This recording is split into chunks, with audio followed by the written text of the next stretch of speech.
Les enfants, vous venez de le chanter. Qu'est-ce qu'on fête à Noël? On fête Noël, ouais. Mais qu'est-ce qu'on fête, ouais? L'anniversaire de Jésus, la naissance de Jésus, la venue de Jésus sur la terre. Mais puisqu'il est venu et qu'on fête sa venue, d'où est-il venu? D'où est-ce qu'il vient? Du ciel, exactement. Et vous allez voir que Matthieu, qui a écrit un des 4 évangiles que l'on trouve dans la Bible, Matthieu a raconté sa naissance en se concentrant justement sur la question de son origine. Il ne raconte pas tellement les détails de sa naissance, mais Matthieu, il nous raconte d'où est-ce que vient Jésus, quelles sont ses origines. Et j'aimerais vous raconter l'histoire que Matthieu nous rapporte. Et je vous demande de bien écouter les petits et les grands, parce que j'aurai besoin de vous ensuite pour comprendre l'origine de ce Jésus qui vient à nous. Vous êtes prêts? Voici dans quelles circonstances Jésus-Christ vint au monde. Marie, sa femme? Non. Marie, sa mère, était liée par fiançailles à Joseph. Or, elle se trouva enceinte par l'action du... Ah, ça se complique là. Gros silence. Saint-Esprit, merci. On avait aussi besoin des plus grands.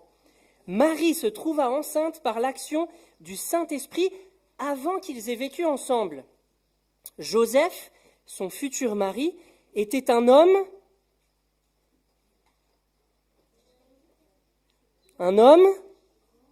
grand, non, peut-être, on ne sait pas. Un homme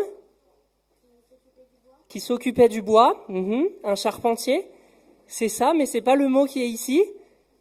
Les grands, Joseph était un homme bien, ouais, presque, juste, un homme juste. Joseph était un homme juste. Il ne voulait pas livrer Marie au déshonneur, à la honte. C'est pourquoi il se proposa de rompre ses fiançailles sans en ébruiter la raison, en secret. Il réfléchissait à ce projet quand un ange, bravo, un ange du Seigneur lui apparut en rêve et lui dit, Joseph, descendant de... Bravo, Joseph, descendant de David, ne crains pas de prendre Marie pour femme, car l'enfant qu'elle porte vient de l'Esprit Saint. Elle donnera naissance à un fils, tu l'appelleras Jésus. C'est lui, en effet, qui sauvera son peuple de ses péchés. Il y en a qui suivent bien. Tout cela arriva pour que s'accomplisse cette parole du Seigneur transmise par le prophète, par Isaïe. Voici, la jeune fille vierge sera enceinte et elle enfantera un fils que l'on appellera, attention, il y a un piège?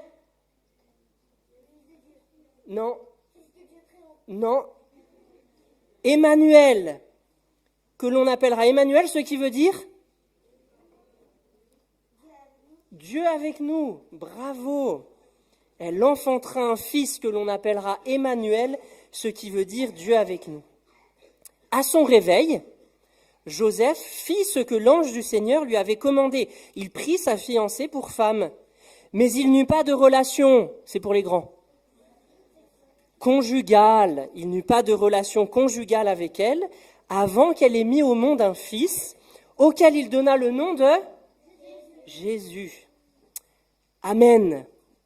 Qu'est-ce qui vous frappe dans cette histoire? Rien. D'accord. Quoi d'autre? Qu'est-ce qui vous marque? Qu'est-ce qui vous a marqué à l'écoute de cette histoire? Les cadeaux. Mais il n'y a pas de cadeaux dans cette histoire. Qu'est-ce qui vous marque dans cette histoire? Rien. Très bien. Les grands, qu'est-ce qui vous marque dans cette histoire? Comment?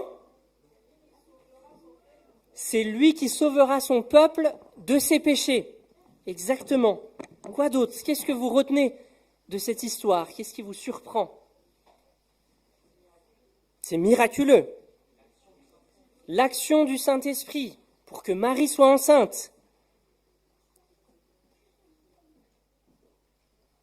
Est-ce que vous avez remarqué la manière dont Matthieu nous présente Joseph dans ce texte?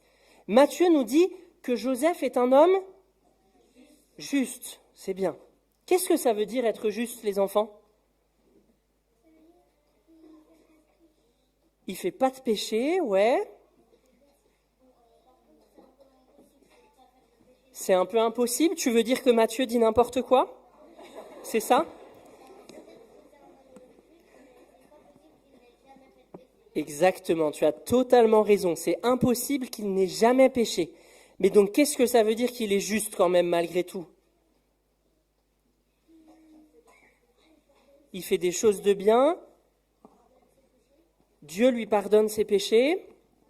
Et il cherche à respecter les règles, la volonté de Dieu, la justice de Dieu. Et c'est en ce sens que Joseph est un homme juste.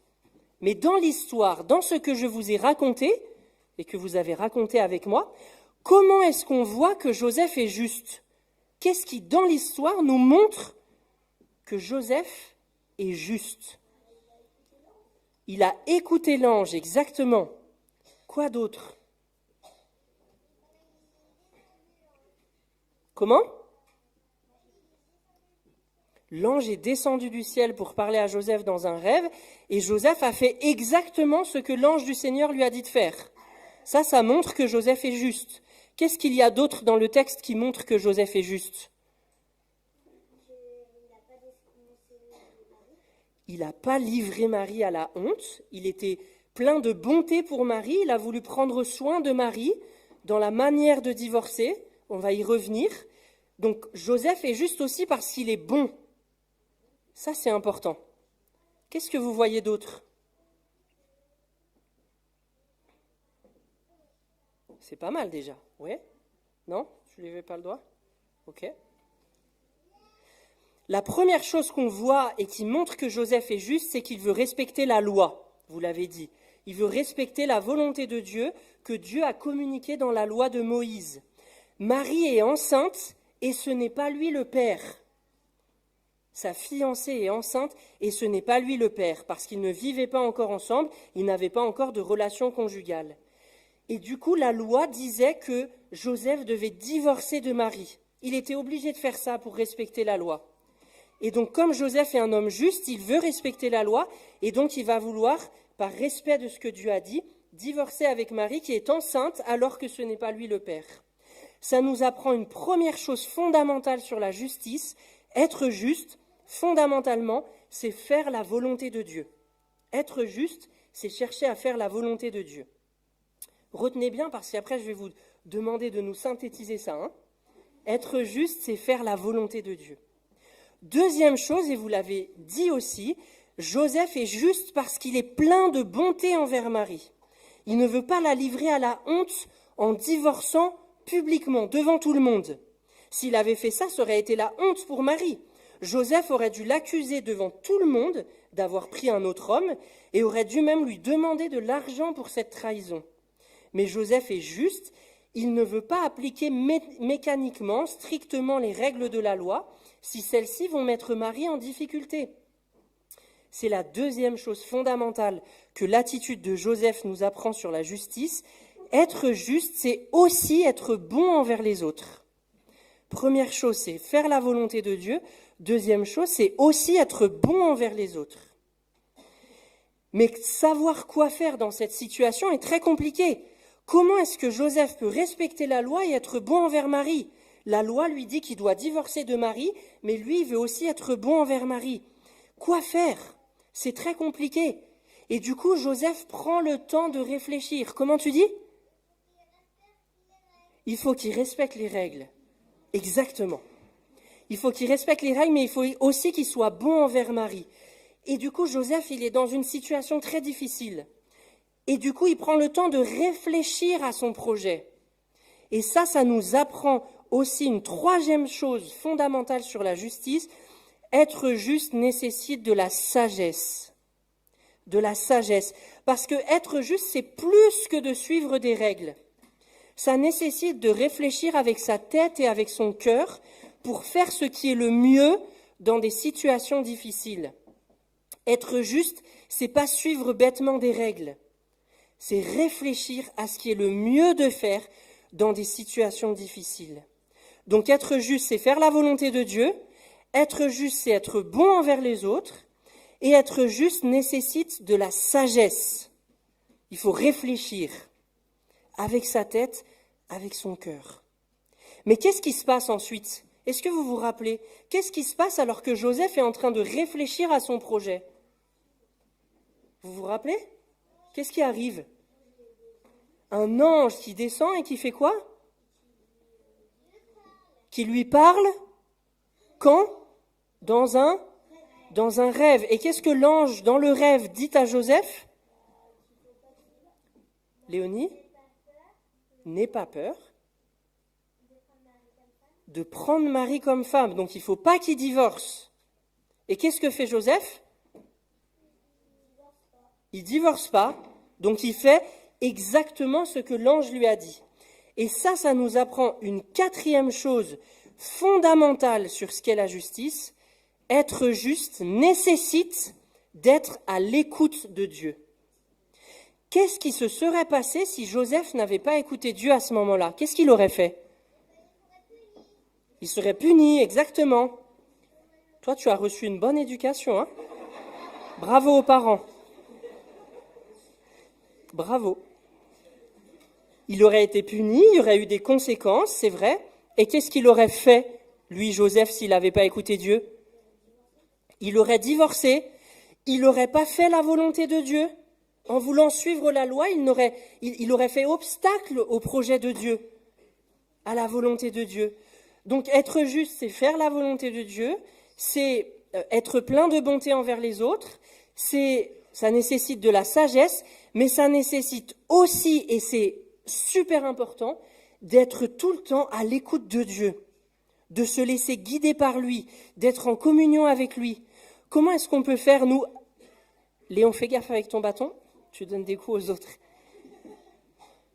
Comment est-ce qu'on fait, nous, pour être en communion avec Dieu et continuer à l'écouter ?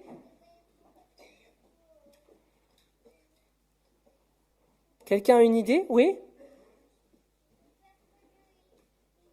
Il faut faire ce que Dieu y dit, mais comment on fait pour écouter Dieu ? Ouais, et comment est-ce qu'il nous parle ? Comment est-ce qu'on l'écoute ? Il faut le croire, absolument. Si on ne le croit pas en lui, c'est difficile de l'écouter, c'est vrai. Comment est-ce qu'on fait pour être en communion, en relation avec Dieu, nous, aujourd'hui ? On peut prier, on peut chanter, lire la Bible, méditer la Bible. Il faut prier, absolument. Et ça, c'est important pour être juste. Être juste, c'est encore une fois pas seulement appliquer bêtement et strictement des règles, ça nécessite d'être en communion avec Dieu. Parce que si Joseph avait bêtement appliqué les règles, il n'aurait pas fait la volonté de Dieu. Là, il aurait divorcé, il aurait fait obstacle au projet de Dieu. Qui arrive à nous redire les 4 choses fondamentales pour être juste ? Pas toi, d'accord. Les autres alors ? Oui. Respecter ce que Dieu dit, faire la volonté de Dieu, première chose fondamentale pour être juste. Deuxième chose, être bon, bravo. Troisième chose, c'est ça, être sage, c'est dans le sens de réfléchir, d'examiner les situations pour savoir la meilleure chose à faire dans des situations difficiles. Et quatrième chose, peut-être la plus importante, attends, parce que toi, tu as déjà dit 2 sur 4. On va voir si les autres suivent aussi. Non ? Bon, on revient à toi. La 4e, oui ?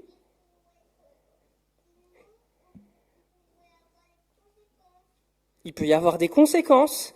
Absolument. Attention. Mais la 4e chose pour être juste, peut-être la plus importante, qu'est-ce que c'était ?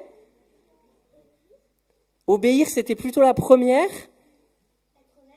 Être honnête, ouais, ça rentre dedans. Qu'est-ce qu'on avait dit en 4e ? Écouter qui ? Écoutez Jésus, écoutez Dieu, exactement, exactement. Cela étant dit, et comme je le disais en introduction, cette histoire a surtout pour objectif de nous renseigner sur quoi? Sur l'origine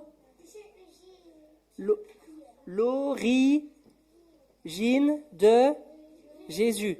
Sur l'origine de Jésus. Et je crois qu'on peut repérer dans ce texte ça va être plus facile là, c'est pas 4, c'est 3 informations très importantes sur l'origine de Jésus. Il y en a une qui est plus difficile que les autres, vous allez voir. Dans ce que Matthieu nous raconte, il nous donne 3 informations très importantes sur l'origine de Jésus. Est-ce que vous avez repéré ces 3 informations importantes? Qu'est-ce qu'on apprend sur l'origine de Jésus? Qui vient de Dieu, du Saint-Esprit. Exactement, ça c'est une des 3 choses. Il n'a pas eu de père. Exactement. Il n'a pas eu de femme. Ça c'est vrai aussi, on ne l'apprend pas dans ce texte, mais c'est vrai. Tu as raison, Jésus n'a pas eu de femme. Est-ce qu'il n'a pas eu de maman? Ah, c'est qui sa maman? Marie.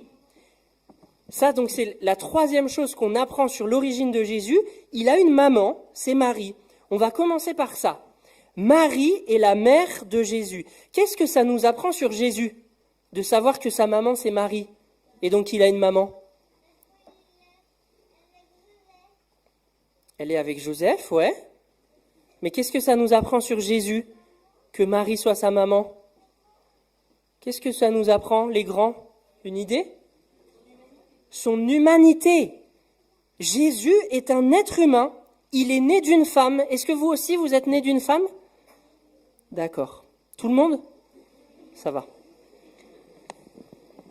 Puisque tous les êtres humains sont nés d'une femme, Jésus, lui aussi, est un être humain parce qu'il est né d'une femme. Dieu le Fils ne s'est pas seulement déguisé en être humain, comme vous êtes déguisé ce matin. Dieu le Fils ne s'est pas déguisé en être humain, il est vraiment devenu un être humain. Il a été un petit bébé dans le ventre de Marie pour de vrai. Il a été un petit bébé qui est sorti du ventre de Marie pour de vrai, lors de l'accouchement. Jésus est pleinement humain, il a une maman humaine, Marie, comme nous aussi, nous sommes tous nés d'une femme. Alors, on va y revenir. 2e chose qu'on a dite sur l'origine de Jésus, c'est qu'il vient de Dieu, il vient du Saint-Esprit. C'est par l'action du Saint-Esprit, donc le Saint-Esprit n'a pas joué le rôle du Père, mais il a œuvré pour que Marie soit enceinte de Jésus. Autrement dit, si Jésus a bien une mère, Marie, Jésus n'a pas de père humain biologique. Il n'y a pas de papa qui a planté sa graine pour que Jésus vienne à l'existence. Qu'est-ce que ça nous apprend sur Jésus? Vous demanderez à vos parents, qu'est-ce que ça veut dire tout ça? Qu'est-ce que ça nous apprend sur Jésus? Qu'il vienne du Saint-Esprit. Comment? Il faut respecter les règles, oui. Tout à fait. Vraiment, vraiment bien éduqué. On ne sait pas s'il met en application à la maison, mais en tout cas, les principes sont là. Il est parfait. S'il vient du Saint-Esprit, c'est un être exceptionnel, un être très spécial. Est-ce que vous connaissez quelqu'un d'autre qui vient du Saint-Esprit comme Jésus? Non. Tout le monde est né d'une femme et d'un homme. Il n'y a que Jésus dans toute l'histoire de l'humanité, qui soit né d'une femme, mais pas d'un homme, qui soit venu du Saint-Esprit. Ça veut dire qu'il est très très spécial. Ce n'est pas une preuve que Jésus est Dieu. Il y a d'autres preuves dans la Bible que Jésus est Dieu. Cet indice-là, à mon avis, n'est pas suffisant. Mais cette naissance miraculeuse veut quand même dire qu'il est un être exceptionnel. Et cette naissance miraculeuse, là, ça va être un tout petit peu plus technique, mais c'est plus pour les grands. Cette naissance miraculeuse convient bien à quelqu'un qui existait déjà. Est-ce que vous saviez, les enfants, que Jésus existait déjà avant de devenir un être humain? Bravo. C'est Dieu le Fils, il existait déjà. Il n'a pas commencé à exister lorsqu'il est arrivé dans le ventre de Marie. Il existait déjà. Il a aidé son Père à créer le monde, exactement, donc il existe depuis toujours. Et donc le fait d'être né que d'une femme et pas d'un homme et d'une femme, ça convient bien au fait qu'il existait déjà.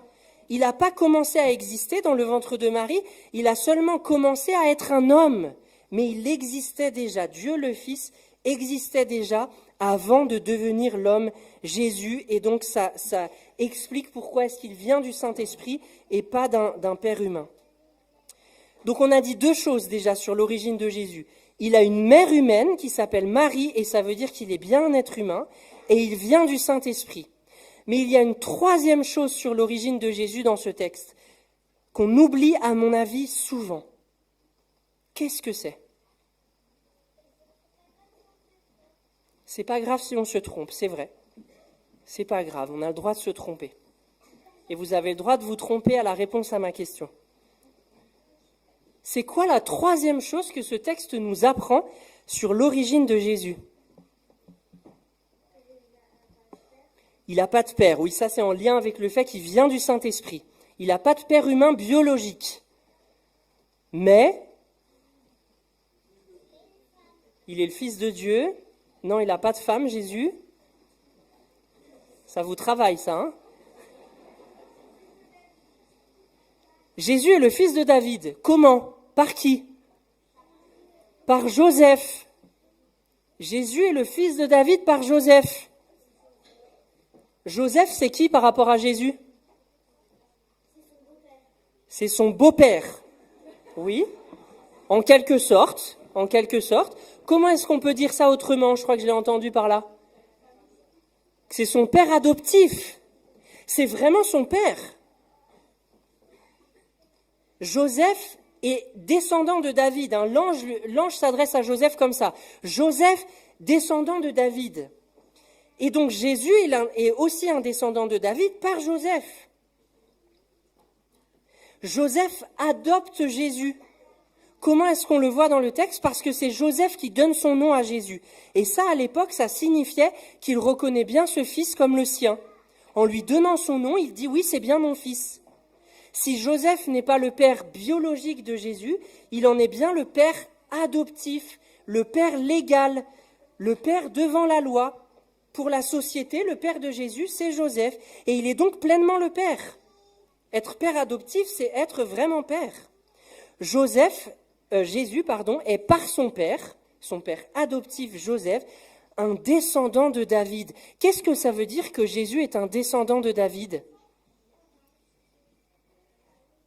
Ça veut dire quoi, être un descendant de David ? C'était qui, David ? C'est un homme, mais c'était un roi. C'est le plus grand roi d'Israël. Et donc un descendant de David, c'est quelqu'un qui peut prétendre à s'asseoir sur le trône d'Israël. Et c'est ça que ça veut dire de Jésus. Jésus, puisqu'il descend de David par son père Joseph, va pouvoir s'asseoir sur le trône. Mais ce roi Jésus, qui est né dans une mangeoire, dans une famille relativement pauvre, ne vient pas pour écraser et dominer les autres. L'ange dit que c'est lui qui sauvera son peuple de ses péchés. Voilà sa mission. Voilà la mission de celui qui est né de Marie, qui vient du Saint-Esprit et qui a été adopté par Joseph. C'est pour ça qu'il s'appelle Jésus. Vous savez ce que ça veut dire, Jésus ? Dieu sauve. Dieu sauve. C'est sa mission, c'est son être même, c'est même son prénom. Jésus, c'est Dieu sauve. C'est celui qui vient dans une mangeoire, qui est né de Marie, qui a été conçu du Saint-Esprit et qui a été adopté par Joseph, vient pour offrir sa vie à la croix, pour que son peuple soit pardonné de ses péchés et pour qu'il soit réconcilié avec Dieu. Nous sommes justes grâce à ce sacrifice de Jésus à la croix. Voilà l'histoire que nous raconte Matthieu dans tout son évangile et qu'il a commencé à nous raconter ici. Voilà la bonne nouvelle de Noël. Je vous invite à prier.